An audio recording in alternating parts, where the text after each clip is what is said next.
Dans les jours à venir, les mandataires des entreprises publiques seront bientôt nommés.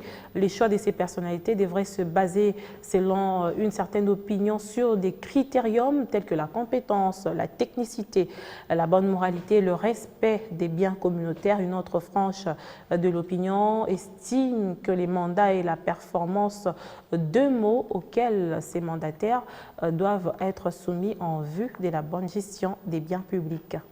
Moins de 50 sociétés congolaises prospèrent. Ça signifie que les 60 ans qui viennent passer à la République démocratique du Congo, on a politisé la gestion des entreprises. Mais les résultats sont infimes. L'exode rural, la pauvreté, la médiocrité sociale. Et c'est pour cela, cette fois-ci, avec la crise de Covid-19, on ne peut plus jouer. Ça signifie qu'à la tête des entreprises, la plupart sont éléphantesques, et la plupart sont coquilles vides, qui ne produisent rien, avec des arriérés de salaire, avec une économie de consommation. Donc, l'exigence, c'est quoi? Il y a des Congolais capables, qui ne sortent pas des obédiences politiciennes, mais qui peuvent gérer des entreprises. Parce que nulle part, dans la loi fondamentale qu'on appelle la Constitution, on dit que pour être mandataire, il faut être quelqu'un qui sort des obédiences politiques.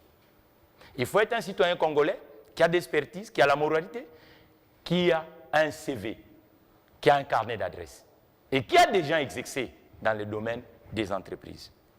Donc nous devons réformer la gouvernance d'entreprise en République démocratique du Congo. Et le moment est venu et changer la façon de gérer des entreprises étatiques. Pour compétir ou pour être gestionnaire d'une entreprise, la moindre chose, il faut avoir un plan de relance.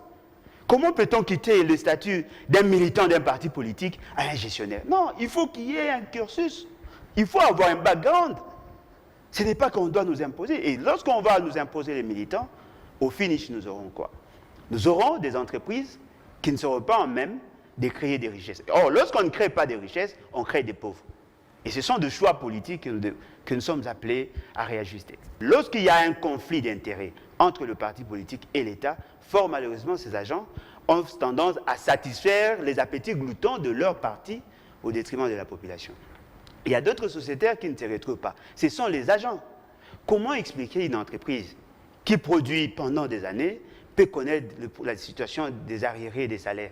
C'est qui sous-entend que même les agents qui produisent n'en bénéficient pas. Que ce soit la société, que ce soit l'État, que ce soit les agents ne se retrouvent pas. Qui se retrouve dans tous ces cas? Et nous nous sommes rendus compte que ce sont les partis politiques. Et aujourd'hui, nous ramener dans cette même philosophie où on va avoir des partis politiques qui vont nous aligner les militants de leur parti, ce qui sous-entend, toutes choses restant égales par ailleurs, nous aurons le même résultat.